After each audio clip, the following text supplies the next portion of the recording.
Si vous avez bien écouté les lectures, chers amis, vous n'avez pas rêvé, vous avez bien entendu 2 fois le récit de l'ascension de Jésus au ciel. La première fois dans la première lecture que nous a lu Jean-Noël, un extrait du tout début du livre des Actes des Apôtres, et la seconde dans l'évangile que nous venons de réentendre, pris tout à la fin de l'évangile de Luc.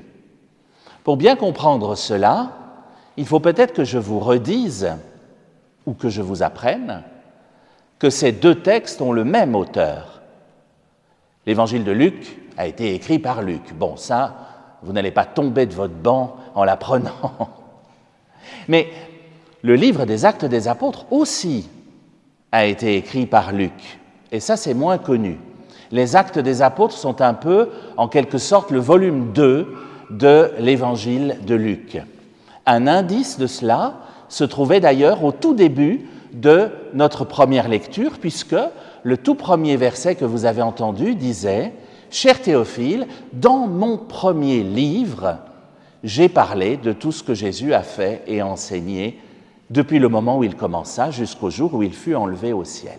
Dans mon premier livre. » C'est Luc qui parle, et il parle de son évangile en disant cela.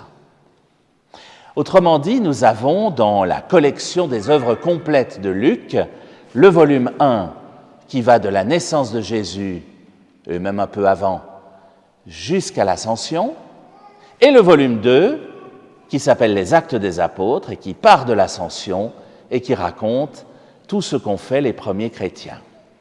Au fond, l'Ascension est un peu la charnière entre l'Évangile et les Actes. La charnière entre le temps où Jésus est présent en chair et en os et celui où il est présent mais différemment, notamment par l'envoi de l'Esprit Saint sur notre monde, ce que nous fêterons dimanche en 8. Pour être complet, il faudrait un volume 3 qui raconte les faits et gestes des chrétiens aujourd'hui, après la vie des tout premiers disciples et jusqu'au retour de Jésus. Ce sera un volume assez considérable. Il a déjà 2000 ans de contenu, ce volume. Et qui sait, il en aura encore peut-être 2000, tout dépend quand le Christ reviendra.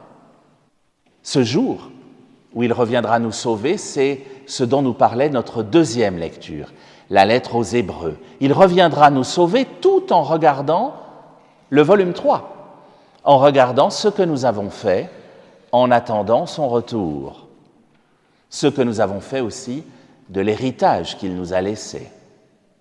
C'est ça, le volume 3. Nous sommes en train de l'écrire maintenant. Vous êtes venus l'écrire ce matin. Que faisons-nous de cet héritage que Jésus nous a laissé depuis 2 millénaires? On fait ce qu'on peut. Enfin, je ne sais pas vous, mais moi, en tout cas, je fais ce que je peux. Ce n'est pas toujours facile d'appliquer « aimez-vous les uns les autres ». Ce n'est pas toujours simple. C'est un travail de tous les jours. C'est chaque matin que nous devons redire « oui » à notre Seigneur. C'est chaque matin que nous devons à nouveau convertir nos cœurs.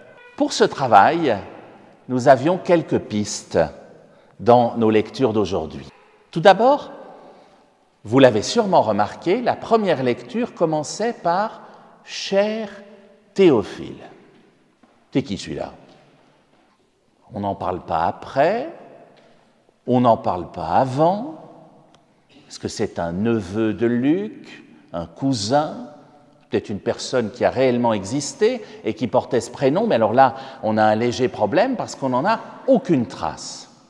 Mais c'est peut-être aussi un symbole, parce que Théophile, ça signifie « celui qui aime Dieu ». Comme si Luc nous disait « Tu aimes Dieu? Alors, ce livre est pour toi ». C'est pour ça que j'ai marqué « Cher Théophile » au début. Ça s'adresse à toi, toi qui aimes Dieu, toi qui entends être son disciple. C'est pour toi que j'ai écrit ce livre, à toi d'en faire quelque chose.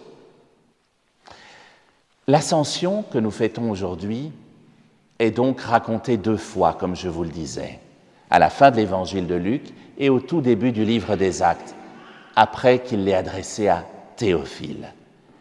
Pour que Luc raconte cela 2 fois, il faut que ce soit essentiel. C'est aussi une manière de nous encourager à lire le 2e volume.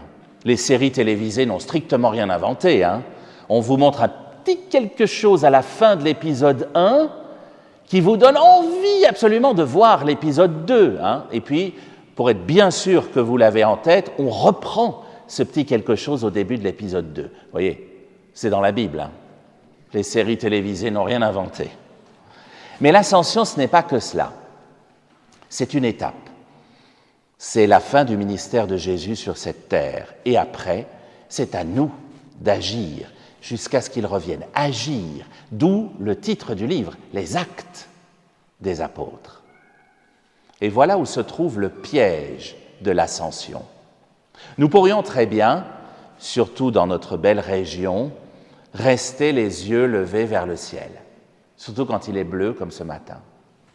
On pourrait très bien rester les yeux levés vers le ciel. Jésus est monté, et puis on attend de le voir redescendre. Mais précisément, vous l'avez entendu, on nous demande de ne pas rester les yeux levés vers le ciel. Ce sont 2 anges vêtus de blanc qui disent « Galiléens, qu'est-ce que vous avez à rester les yeux levés vers le ciel ?» Sous-entendu, en route, il faut repartir maintenant. Là où ça devient très intéressant, c'est que dans l'évangile du même Luc, il y a aussi 2 anges blancs. Vous ne les avez pas entendus ce matin, c'est dans un autre épisode. Rappelez-vous, au tombeau. Il y a 2 anges blancs au tombeau. Et que disent ces 2 anges aux disciples qui viennent voir que le corps n'est plus là? Ils leur disent « Qu'est-ce que vous avez à regarder vers le sol ?» Intéressant. Les 2 mêmes anges blancs nous disent « Il ne s'agit pas de rester à regarder vers le ciel, il ne s'agit pas non plus de rester à regarder vers le sol. Regardez quand même où vous mettez les pieds, ça vaut mieux. Mais enfin, la seule direction possible, c'est en avant. À vous, maintenant, d'être des témoins, disait ce texte ce matin. Et je termine avec cela. Dans une course relais, vous avez déjà vu ça aux Jeux Olympiques, bien sûr, dans une course relais, quand on se passe le témoin, on a intérêt à regarder en avant. Parce que si au moment où vous allez passer le témoin, vous regardez vers le ciel ou vous regardez par terre, vous allez louper celui qui attend votre témoin. Il y a intérêt à regarder en avant quand on se passe le témoin. Si nous voulons être le témoin, les témoins du Christ, nous avons intérêt à regarder vers l'avant, à ne pas laisser les yeux levés au ciel en attendant qu'il revienne, à ne pas garder les yeux à terre en nous lamentant, mais à poursuivre notre marche vers l'avant. Notre rôle sur la terre, celui d'être des témoins, c'est celui que nous devons endosser maintenant. À nous de faire des disciples de toutes les nations, à nous de poursuivre l'écriture de ce volume 3 en transmettant à nos enfants ce que nous avons nous-mêmes reçu, en passant le témoin, en poursuivant le chemin jusqu'à ce que Jésus revienne.